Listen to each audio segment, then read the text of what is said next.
simbahan. Kung sa kalendaryo sa ato ang kalibutan, January 1 ang New Year. Sa atong simbahan, kalendaryo sa atong simbahan, karon ang New Year, ang unang Domingo sa Advento.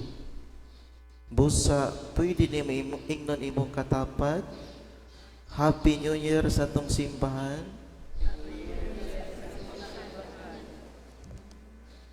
Susunod na po sa January 1, mag Happy New Year na po ta, no?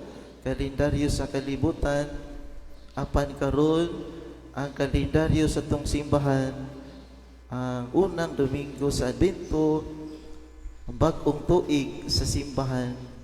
Mauna nga mamatikdan ninyo nga kanang color violet na no ang gisuot sa pari, mura pod og panahon sa Kwaresma.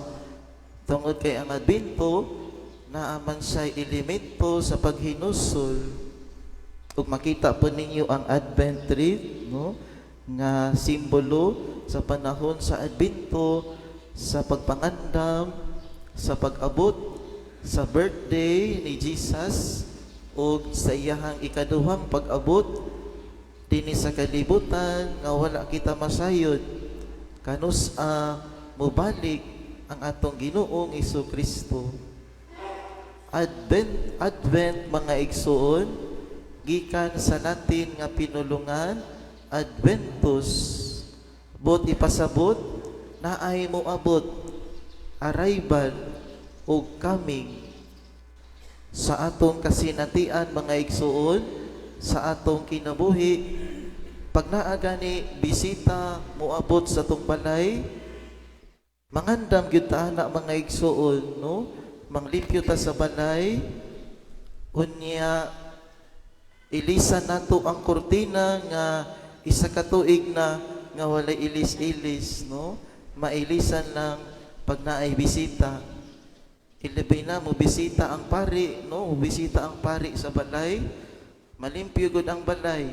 Ang CR pod nga mura naglangob, malimpyo, no? Tungod kay naay bisita. Ilabay na ang usa ka pari, usa ka mayor, vice mayor, kapitan mo bisita sa tong balay. Atong ipagawas dayon ang mga nindot kayo mga plato, mga kutsara kanang gold, no? Kay atong ginagamit kada adlaw kanang mga tayaon, no? Tayaon nga kutsara o hapit na nabuak nga plato ug baso. So ing ana ta manganda mga igsoon kung naay bisita. Gani kung ang pari mo bisita sa balay, ihawan dayon og manok, no? Ang atay para sa pari, no? Mo reklamo ng anak, maasa namang atay nining manok? Nagihatag nato ka pader kay paborito na sa pari atay sa manok. Ataya pud atong pari oy. Paborito na kong atay iyang giilog, no? Bisan unsa kapobre nato mga igsuon, mangita gyud tag paagi nga mahatag nato ang the best sa atong bisita, no? How much more ang atong Ginoong Jesu-Kristo, ang pag-abot sa atong Ginoong Jesu-Kristo sa atong kinabuhi. Mangandam gyud ta mga igsuon, matud pas tong ebanghelyo, mabinantayon kita, magpukaw kita sa pag-abot sa atong Ginoong Jesu-Kristo. Kay wala kita masayod kanus asiya mobalik ni ining kalibutan. Mauna nga nindot nga mangandam mga igsuon. Sa unsang paagi kita mangandam atong sama sa paghiluan nato atong balay. Mangandam kita sa pag-abot sa atong Ginoo, sa paghinlo sa atong kasing-kasing. Ug adunay 5 piece, no? Kung naay 4 piece, kinsa may sakop sa 4 piece dinhi, no? Kung naay 4 piece, naapoy 5 piece sa pagpangandam, sa paghinlo sa atong kasing-kasing. Ang una mga igsuon nga pagpasaylo. Pagpasaylo mga igsuon. Tingali diha sa pamilya wala na ipagpinasaylo ay unta ang panahon sa Adbento, panahon sa Pasko, maoy panahon sa pagpinasaylo ay diha sa pamilya, diha sa mga silingan ug sa mga kahigalaan. Ang ikaduha mga igsuon, ang pagpaubos, no? Pagpasaylo, pagpaubos sa kaugalingon. Tingali wala na po'y pagtinagdanay diha sa pamilya. Tungod kay patas anay na lag-ihi, mga igsuon, patas anay na lagarbo. Unta panahon sa Adbento, panahon sa Pasko. Adunay pagpaubos sa kaugalingon, pagpinasaylo ay o pagdinawatay, no, sa matag usa. Ang ikatulong nga pi mga igsuon, ang pagbag-o sa kaugalingon.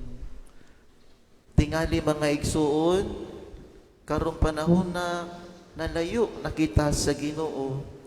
Tungod kay daghan na kay kita mga gikawilihan ni ining kalibutan. Unta kining panahon sa Adbento, panahon sa Pasko, mao kini ang gihatag kanato nga kahigayunan nga makabag-o kita sa atong kaugalingon. Naay panahon nga makakumpisal kita sa pari, muduol kita sa pari, mangumpisal og dili kita mahadlok mga igsuon. Mao kini ang atoang pagbag-o sa atong kaugalingon. Ang ikaupat mga igsuon, ang pag-ampo. Tingali mga igsuon, nakalimtan na natong pag-ampo matag adlaw sa atong kinabuhi. Ug ilabi na pod ang pagsimba mga igsuon kabahin sa pag-ampo. Unta ang atoang panahon sa Adbento, maghagit kanato nga mag-ampo kanunay, magsimba kanunay kay wala kita lagi mahibalo mga igsuon. Gani man na ay mga katalagman nga moabot, no?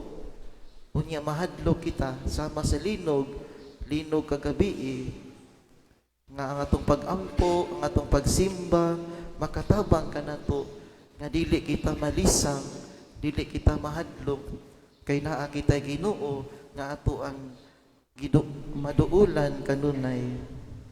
Ang ikalima mga igsuon, ang paghigugma. Unta nining panahon sa Adbento, panahon sa Pasko, ipadayag nato ang paghigugma ay diha sa pamilya ug ilabi na sa mga tao nga nanginahanglan kaayo. Naakitay panahon nga motunol kanila bisan kamay na lang nga tabang alang kanila pagpadayag sa atong paghigugma kanila tungod kay naa si Kristo kanila.